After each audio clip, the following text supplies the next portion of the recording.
Lucas, capítulo 16. Hoje nós vamos meditar, irmãos, na parábola do rico e do Lázaro. Embora nós vamos ler esse texto como uma parábola, não sabe-se ao certo se isso aqui realmente é uma parábola ou é algo que aconteceu mesmo. Por quê?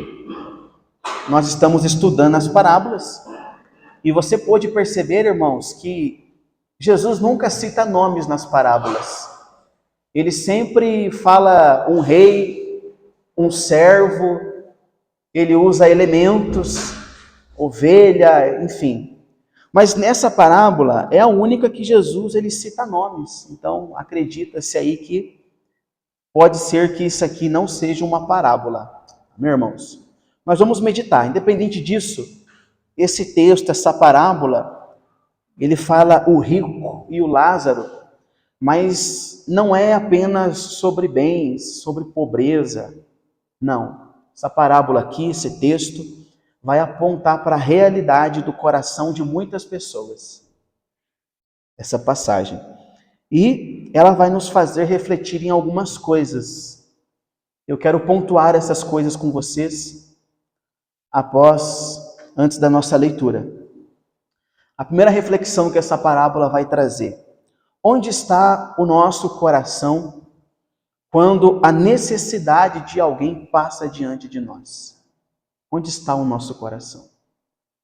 Quando nós nos deparamos diante de alguém necessitado. Uma outra reflexão que essa parábola vai trazer: como nós temos administrado aquilo que o Senhor tem nos dado? E onde nós temos depositado a nossa confiança? São reflexões que nós vamos ver aqui nessa parábola. Amém? Podemos fazer a leitura? Todos encontraram? Lucas capítulo 17. Por gentileza, fique de pé para a leitura da palavra de Deus, por favor. Lucas capítulo 17. Sempre que nós formos fazer a leitura da palavra de Deus, vamos nos colocar de pé, amém, irmãos? Em reverência ao Senhor. Lucas capítulo 16, nós vamos ler a partir do versículo 16. Eu falei 17? Ah, desculpa, é 16. Não, eu acho que eu falei 17. Eu acho que todos vocês estão errados e eu estou certo. Não tem gente que é assim?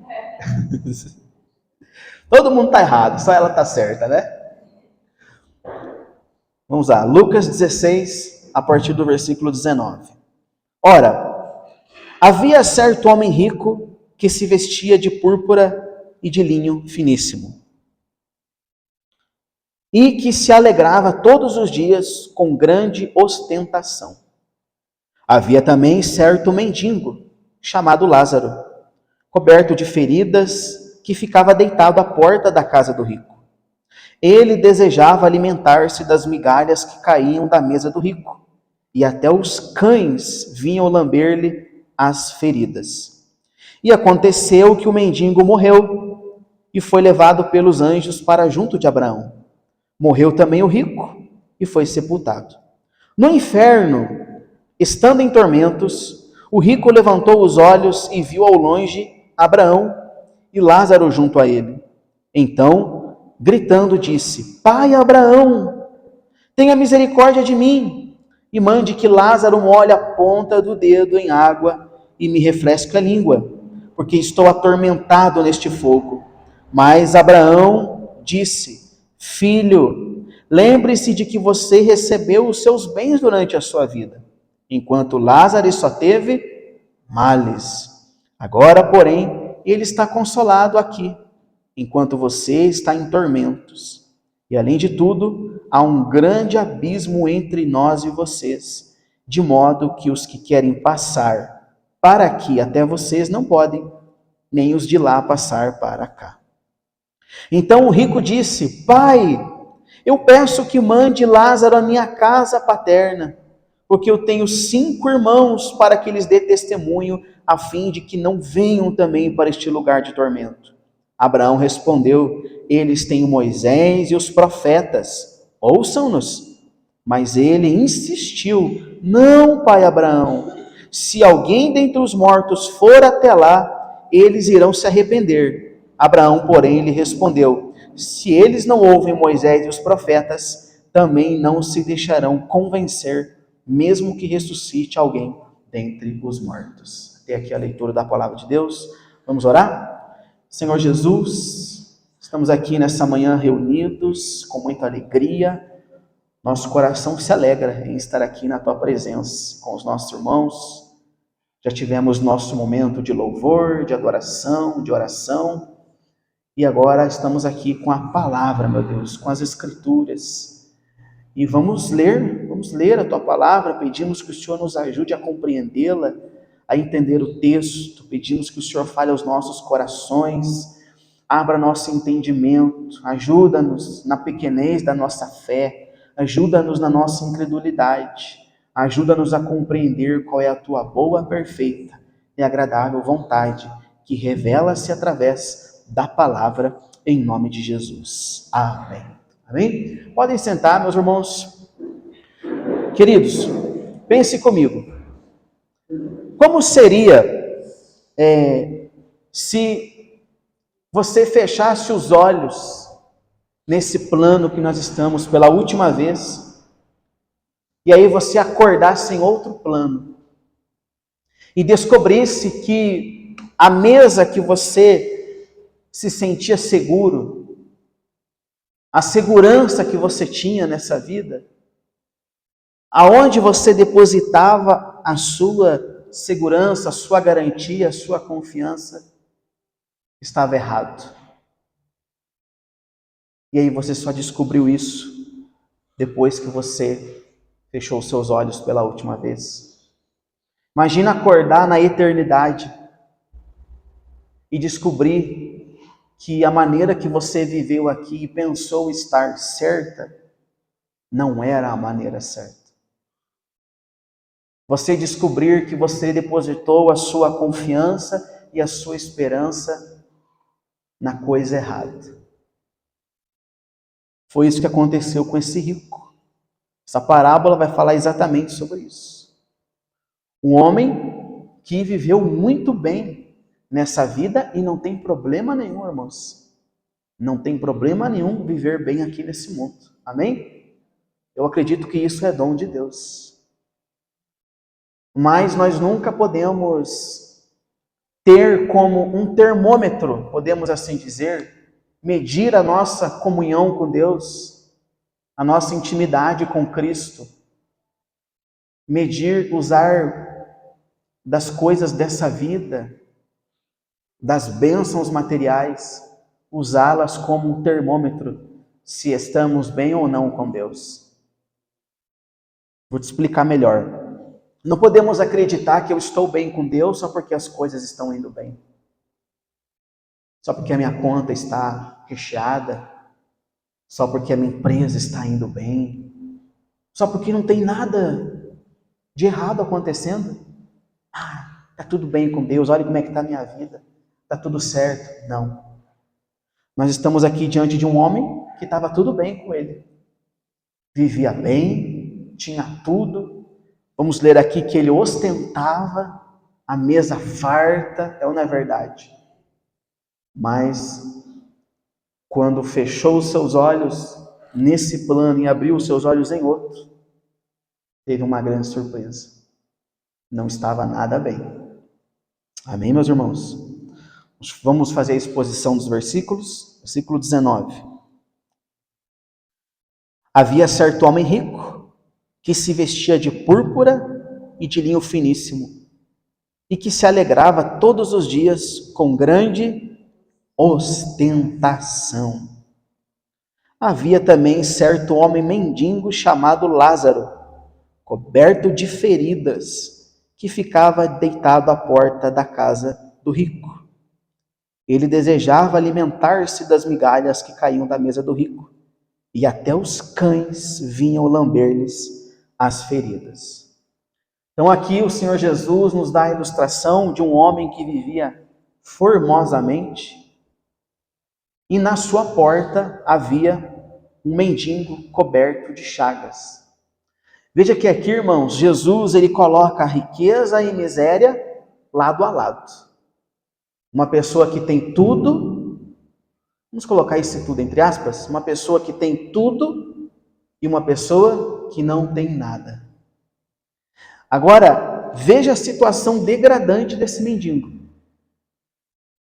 Coberto de chagas, desejava alimentar-se das migalhas que caía da mesa daquele rico. Ele ficava lá na porta do rico, desejando comer das migalhas. Uma situação, irmãos, tão degradante que os cães vinham para lamber as chagas do corpo dele. Olha só. Ele devia estar muito mal com Deus. É ou não é verdade? Ele devia estar muito... Para isso estar acontecendo com ele, esse homem devia ter cometido muitos pecados e Deus estava castigando ele. Porque, como diz a teologia da prosperidade, se você não está bem financeiramente, se você está sofrendo, é porque tem um demônio na sua vida, porque você não tem dinheiro, é porque você não tem Deus. Não existe um evangelho que é pregado assim? Que você só está bem com Deus quando as coisas estão indo bem, quando está tudo certo. Então esse mendigo aqui, coitado, ele devia estar muito mal com Deus. Então os cães vinham lamber-lhes as úlceras. Irmãos, o texto aqui, em nenhum momento, ele vai condenar a riqueza. De forma alguma. Não vai condenar a riqueza. Mas nós vamos ver que o texto vai condenar a indiferença com o necessitado. A indiferença com o homem necessitado. Jesus, ele descreve aqui nessa parábola a realidade dos nossos dias. Muitas pessoas têm boas condições melhores que as outras, mas quando têm a oportunidade de agir com compaixão, com misericórdia, com generosidade, elas não agem. Como esse rico não agiu. Tem pessoas que, às vezes, quanto mais ela tem, mais soberba e mais orgulhosa e menos amorosa ela fica. Não é verdade? Mas vamos continuar. Versículo 22. Já entendemos que existia um rico, um pobre. O pobre ficava todo dia lá na porta do rico, né? Querendo migalhas. Os cães vinham. Imagina a situação, irmãos. Os cães lambendo as úlceras. Misericórdia. Versículo 22. E aconteceu que o mendigo morreu e foi levado pelos anjos para junto de Abraão. Olha que coisa maravilhosa, né? Morreu também o rico e foi sepultado. Veja que nesses dois versículos está a realidade de todos nós. O fim de todos, ricos e pobres. Que realidade é essa, irmãos? A morte. Versículo 23. E aconteceu que o mendigo morreu. E morreu também o rico. Então, é aqui normal. Todo mundo vai morrer. Ou alguém aqui não vai morrer? Nós já acordamos. Quando você nasce, você já nasce preparado para a morte, irmãos. Não tem como escapar. Não é verdade? E a hora que chegar, chegou. Não tem o que fazer. E quando não é a hora, não morre. Às vezes eu vejo uns vídeos assim na internet de pessoas que... acidentes. Que era para a pessoa ter morrido naquele acidente. Mas não morre. Porque não era a hora. Mas, enfim, uma hora a morte vem. Mas veja aqui, o Senhor Jesus, ele mostra dois destinos diferentes. Ele não mostra 3. Ele não mostra 4. Ele mostra quantos destinos aqui? 2. Então aqui já refuta algumas heresias que se espalham por aí. Que existe algo além do céu e do inferno. Não. O Lázaro morreu, foi levado para junto de Abraão, né? No termo original judaico, o seio de Abraão, ele é um lugar de descanso para onde os crentes vão quando morrem. O rico morreu e foi para onde, irmãos? Jesus disse que ele foi para o inferno, né? Ou que ele foi para o Hades, que na tradição judaica é um lugar de punição, de tormento. E essas duas imagens aqui, elas não são ilustrativas não, irmãos. Essas imagens, elas são literárias. O seio de Abraão, o céu e o inferno são literais. Isso aqui aponta para a realidade que vem após a morte. Que vem após a morte. O céu, o inferno. Então aqui o Lázaro morreu, depois de uma vida de sofrimento, foi descansar no céu. O rico morreu e foi ser atormentado no inferno. Foi para o inferno porque era rico? Não, de forma alguma. O texto vai mostrar por que ele foi para aquele lugar. Amém? O Lázaro foi para o céu porque era pobre? Não, de forma alguma. O texto também vai falar. Versículo 24. Então, gritando, disse. Aliás, versículo 23. No inferno, estando em tormentos, o rico levantou os olhos e viu ao longe Abraão e Lázaro junto dele. Lázaro estava com Abraão, pessoal. Olha só, hein? Lázaro estava, o mendigo que tinha as suas chagas lambidas por cachorros, que viveu uma vida deplorável, estava com quem? Com Abraão. Meu Deus. No inferno, estando em tormentos, o rico levantou os olhos e viu ao longe Abraão e Lázaro junto a ele. Então, gritando, disse: Pai Abraão, tenha misericórdia de mim. E mande que Lázaro molhe a ponta do dedo em água e me refresque a língua, porque estou atormentado neste fogo. Mas Abraão disse: Filho, lembre-se de que você recebeu os seus bens durante a sua vida, enquanto Lázaro só teve males. Agora, porém, ele está consolado aqui, enquanto você está em tormentos. Irmãos, uma coisa interessante aqui. Veja que nem o fato de estar no inferno mudou a arrogância do rico. Ele pensava que poderia fazer Lázaro fazer a vontade dele. Olha o pedido dele. Pai Abraão, mande que Lázaro me refresque a ponta da língua. Até lá, naquele tormento, ele ainda queria mandar, queria usufruir do pobrezinho do homem que estava lá, do Lázaro. Arrogância, né? Arrogância. Até ali ele queria que Lázaro servisse ele de alguma forma. Mas eu quero frisar algo com vocês aqui, o tormento. Ele não pede um copo com água. Ele não pede um balde com água. O que ele pede, irmãos? Ele pede que Lázaro molhe a ponta do dedo para refrescar. Ao mesmo tempo que nós vemos uma arrogância de até naquele momento ele achar que poderia exigir algo, olha o tormento. O tormento, irmãos, desse homem era tão grande, tão grande, tão grande, que ele só quis que Lázaro, ele só queria uma gotinha de água. Só uma gotinha. Sabe quando você está com sede, com muita sede, com muita sede? O que você faz? Você pega só uma gotinha de água? Não. No mínimo 2 copos. O que uma gotinha de água resolve, irmãos? Mas o tormento aqui era tão grande, tão grande, tão grande, que ele queria só uma gotinha de água.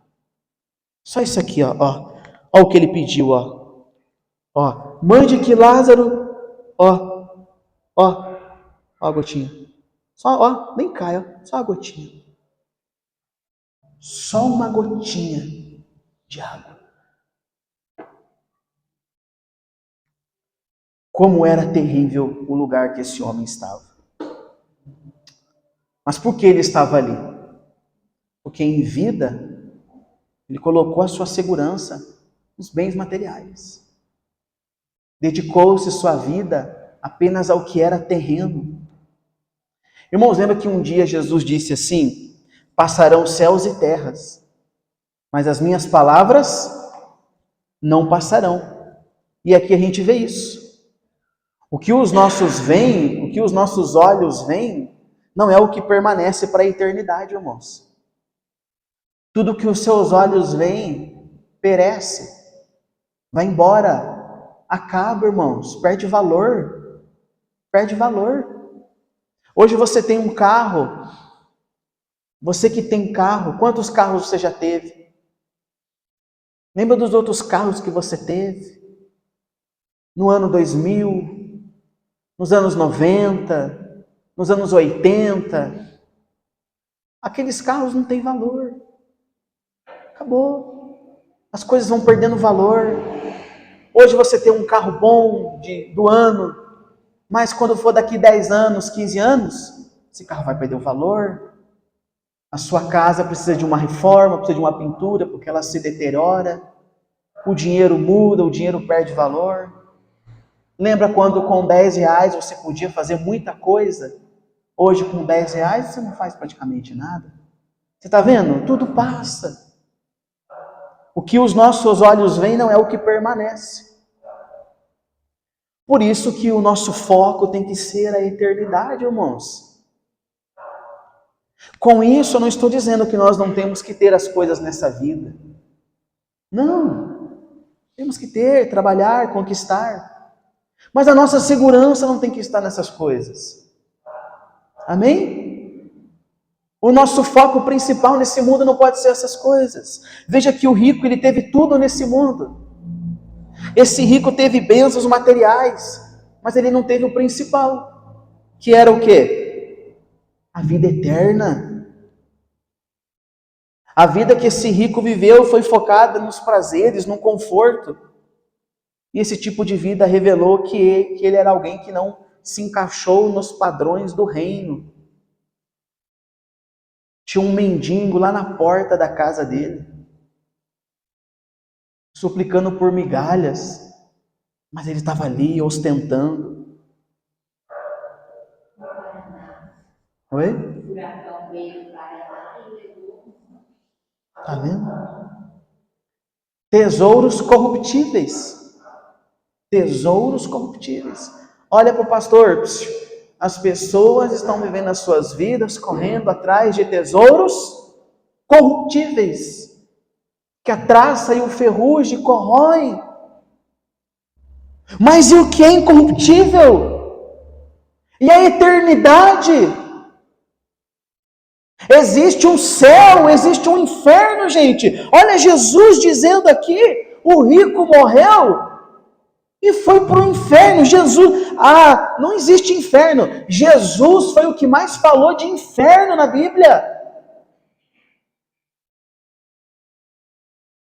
As riquezas nesse mundo, irmãos, não significam a aprovação de Deus. E a vida desse rico mostrou isso. As riquezas, na verdade, elas revelam o nosso coração. Quanto mais uma pessoa tem, quanto mais uma pessoa cresce, mais vai se revelando onde está o coração dela.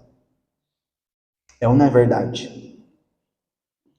O coração desse homem estava nas suas riquezas. Aí lá no inferno ele disse: Pai Abraão, mande Lázaro molhar a ponta do dedo e me refrescar, porque eu estou aqui em tormento. Olha a resposta do pai Abraão. Versículo 26. Versículo 25, perdão, vamos ler o 25. Mas Abraão disse: Filho, lembre-se que você recebeu os seus bens durante a sua vida, enquanto Lázaro só teve males. Agora, porém, ele está consolado, enquanto você está em tormentos. E além de tudo,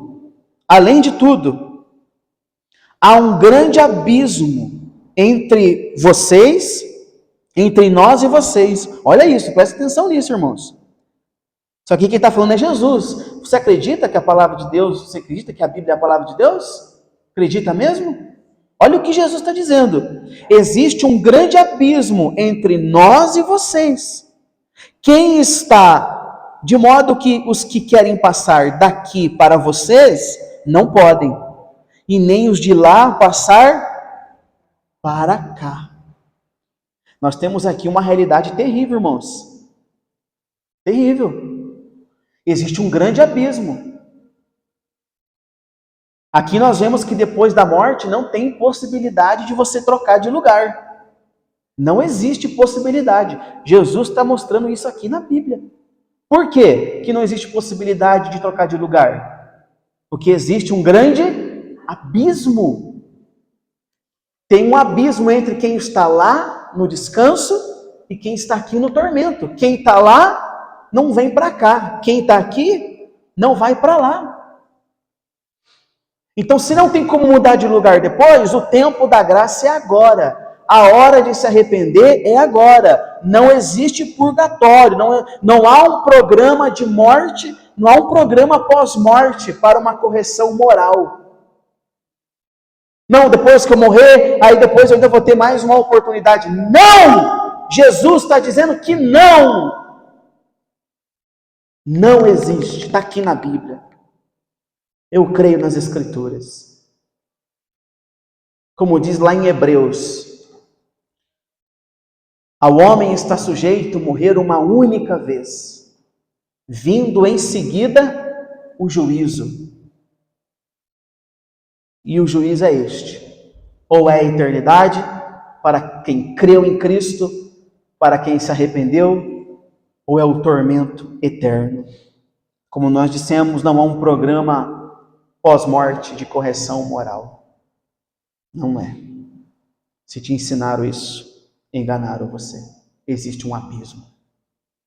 Existe um abismo. Não tem segunda chance. A hora? Hoje. A hora é hoje. A hora é hoje. Amém? A hora é hoje.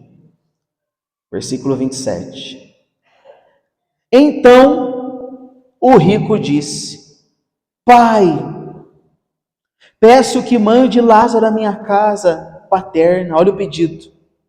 Porque eu tenho 5 irmãos, para que lhes dê testemunho, a fim de que não venham também para este lugar de tormento. Olha o pedido. Já que Lázaro não pode refrescar a minha língua com uma gotinha de água, pede para ele ir até minha casa paterna.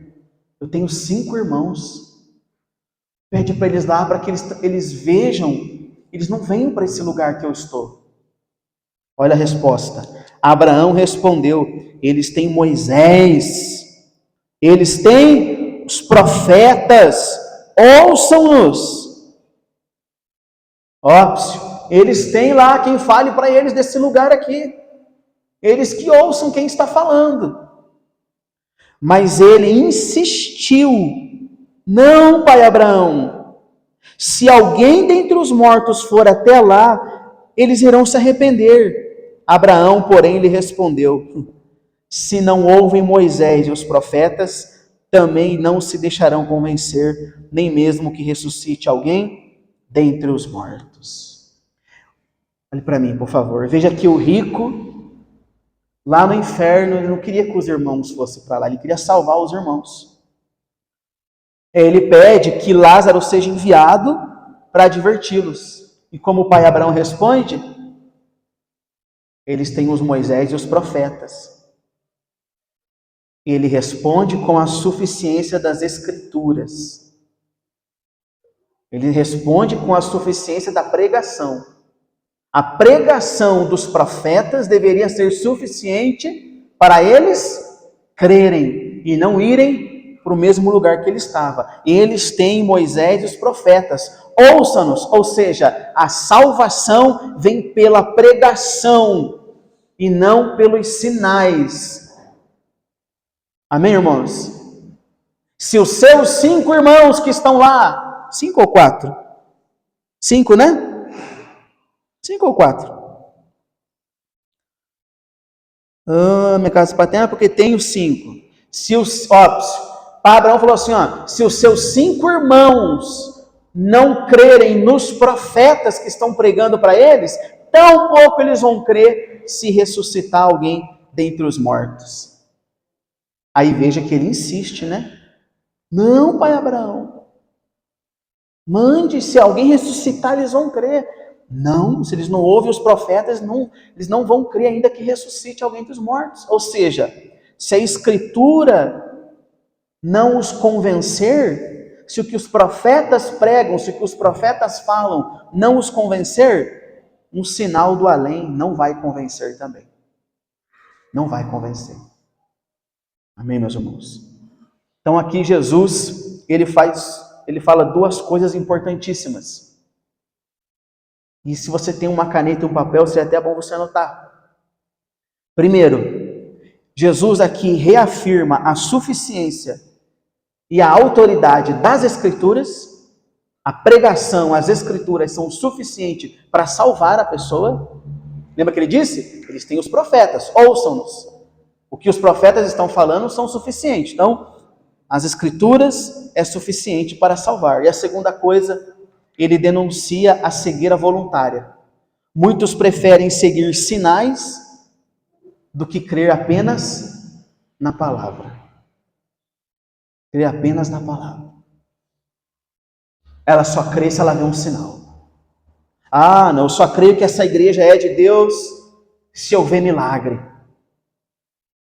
Eu só creio que essa igreja é de Deus se eu ver um paralítico levantar. Olha como aquela igreja é uma bênção. Os paralíticos estão levantando, os cegos estão enxergando, os mudos estão falando. Olha que Deus está naquele lugar. Deus está aqui, pessoal. Olha o milagre. A prova de que Deus está no lugar não são os sinais. É a fidelidade à palavra de Deus. É a fidelidade à palavra de Deus. Pode o cego voltar a enxergar. Pode o mudo voltar a falar, pode o paralítico levantar.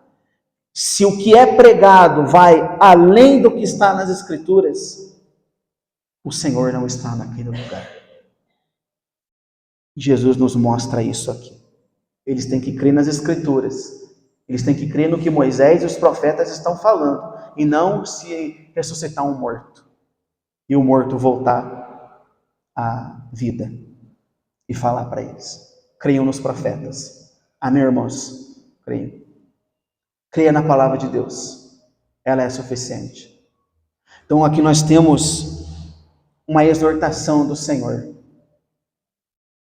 A vida eterna não depende de bens, de bênçãos, de conquistas.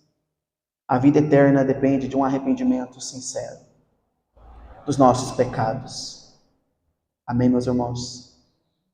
A vida eterna depende de uma entrega sincera ao Senhor. Glória a Deus. Eu quero extrair desse texto e compartilhar com vocês algumas doutrinas presentes aqui nessa parábola que você pode trazer para a sua vida. A primeira delas fala sobre a mordomia cristã e a justiça social. Nós somos mordomos do Senhor. O que isso significa? Nós apenas administramos aquilo que é de Deus. Não é isso que o mordomo faz? O mordomo administra, ele não é dono de nada. José, por exemplo, ele era um mordomo de Potifar. Ele administrava. Nós somos os mordomos do Senhor. Os recursos que o Senhor nos confia têm um propósito. Que propósito, irmãos? Abençoar a si mesmo, sua família e abençoar aos outros. O que o Senhor concede para você e para mim, Ele nos concede para que nós venhamos glorificar a Deus e servir as pessoas. O que você tem feito com os recursos que o Senhor tem concedido a você, por mais que sejam poucos. Por mais que sejam poucos. Outra coisa que nós podemos ver aqui é a urgência do arrependimento. O grande abismo que existe entre quem está na eternidade e quem está no tormento nos lembra que não há uma segunda chance após a morte. O arrependimento deve ser agora. Amém, meus irmãos? E a suficiência das Escrituras. Quando o Senhor disse, eles têm os profetas, eles têm Moisés e os profetas, Ele está falando que a palavra é suficiente para salvar. Que eles deveriam crer na palavra e não nos sinais. O Evangelho está disponível. Amém, irmãos? A mensagem está disponível. O que nós temos que fazer? Ouvir e crer. Essa é a via da salvação. Ouvir o Evangelho e crer no Evangelho. E qual é a prova de que verdadeiramente eu creio no Evangelho? Eu obedeço o Evangelho. Se você não obedece o Evangelho é porque você não creu no Evangelho. Glória a Deus. Vamos nos colocar no lugar desse rico. Quando foi a última vez que um necessitado bateu à nossa porta e nós olhamos para o outro lado? Quando foi a última vez que nós nos encontramos em uma situação que poderíamos ter ajudado alguém e não o fizemos? Reveja os seus orçamentos, irmãos. Ajude. Do pouco que você tem, compartilhe. Um exemplo de compartilhar o pouco que eu acho extraordinário na Bíblia foi quando Jesus multiplicou os pães e os peixes. Vocês lembram? No meio daquela multidão, tinha um lá que tinha os 5 pães e os 2 peixinhos. E o que ele fez? Ele entregou para compartilhar. Olha só que interessante, né? Ficou para ele. Essa multidão, como é que todo mundo vai comer 5 pãezinhos, 2 peixinhos? Entregou para Jesus, para compartilhar. Compartilhe do pouco que você tem. Jesus disse, ele vai dizer assim, porque eu tive fome e vocês não me deram de comer. Porque eu tive sede e vocês não me deram de beber. Porque eu fui forasteiro e vocês não me hospedaram. A caridade não salva, mas a caridade é fruto de alguém que foi salvo. A salvação não é por obras, a salvação é pela graça. A caridade não salva, mas a caridade é fruto de alguém que foi salvo. Compartilhar, irmãos. Sempre que você tem a oportunidade, ajude alguém. Glória a Deus. Amém? Se a pregação do Evangelho não quebrantar o teu coração, se a pregação do Evangelho não convencer você, nenhum sinal vai fazer isso. Lembra quando Lázaro ressuscitou? O outro Lázaro agora, não esse aqui. Lembra quando Jesus ressuscitou Lázaro? 4 dias mortos? Os fariseus creram, mesmo vendo a ressurreição? Não. Eles não creram. Você está vendo como o sinal não quer dizer nada? Que é um sinal mais extraordinário que esse? Eles não creram, irmãos. Lembra quando Jesus ressuscitou a filha de Jairo? Teve gente ali que não creu, viu aquele sinal e não creu. Quando Jesus falou para os músicos, para aquelas pessoas que estavam lá dentro, a menina não está morta, ela dorme. Eles riram, eles não criam. Sinais não convertem pessoas. A pregação do Evangelho, sim. Existem pessoas que estão iludidas com os sinais. Elas não foram convencidas pelo Evangelho, elas não conhecem a beleza do Evangelho. Muitos irmãos estão na igreja porque eram doentes e hoje não são mais. Tinham depressão e hoje não tem mais. Eram pobres e hoje é ricas. E se isso não tivesse acontecido, elas não estariam mais ali. Elas não estão seguindo a Cristo pela beleza do Evangelho, porque foram convencidas que eram pecadoras e necessitavam de arrependimento. Não! O que faz elas estarem onde estão são as conquistas que tiveram. E a prova disso é a forma que elas falam. Eu já vi gente dizendo assim, eu não saio dessa igreja, porque foi aqui que eu conquistei, porque foi aqui que eu fui curado, porque foi aqui que eu prosperei. Ou seja, se não tivesse acontecido nada disso, ela sairia. As pessoas estão correndo atrás de sinais, elas querem milagres, elas querem ver coisas extraordinárias. O maior milagre que pode acontecer na vida de um ser humano é Jesus convencer ele do pecado e mostrar para ele que ele é um pecador. Amém, irmãos? Esse é o sinal que nós temos que seguir. Opa, está sendo pregado o evangelho lá? É lá que eu vou. É lá que eu vou ficar. Opa, lá prega a palavra com fidelidade? É lá que eu vou. É lá que eu vou ficar. Ah, não, lá eu não gosto, porque lá só prega, só tem Bíblia, só palavra. O pastor demora na pregação, não tem uma revelação, não tem um milagre, não tem só Bíblia. O pastor ficou quase 1 hora só pregando a Bíblia. Você quer o quê? Eu tenho Bíblia para te dar, eu tenho Evangelho para te dar, e é isso aqui que vai te salvar, irmãos. Milagre, sinal, não salva. O que salva é o Evangelho. Glória a Deus. Arrependa-se hoje.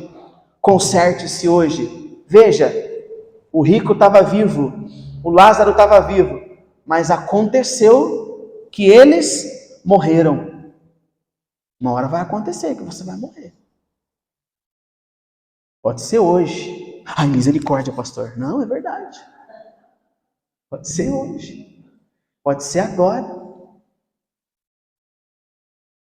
Mas a morte para o cristão não é o fim. Jesus disse assim: aquele que crê em mim terá a vida eterna. Ele disse assim: eu sou a ressurreição e a vida. Aquele que crê em mim, ainda que morra, viverá. Você crê em Cristo? Quem crê em Cristo? Crê mesmo? Mas a sua vida mostra que você crê? A sua vida mostra que você crê? Crês tu que existe só um Deus? Fazes bem. Até os demônios creem e tremem. Não é só dizer, eu creio em Jesus. Adianta ficar cantando, porque ele vive, e viver como se Jesus não existisse. Declarar com a boca que Jesus vive, mas viver uma vida como se ele não existisse. Arrependa-se hoje e conserte-se hoje. O rico, ele percebeu tarde demais que a mesa farta dele era terrena. Ele perdeu um banquete celestial com o Pai na eternidade. Amém, meus irmãos? E essa mensagem não é uma mensagem de acusação, é um alerta para você, principalmente para mim. Essa palavra, antes de chegar até você, ela chegou aqui, ó. Amém. Vamos nos quebrantar, vamos nos examinar, vamos nos arrepender. Amém, irmãos? Para que o Senhor nos salve, nos conceda a vida. Vamos crer naquilo que Cristo fez. Glória a Deus.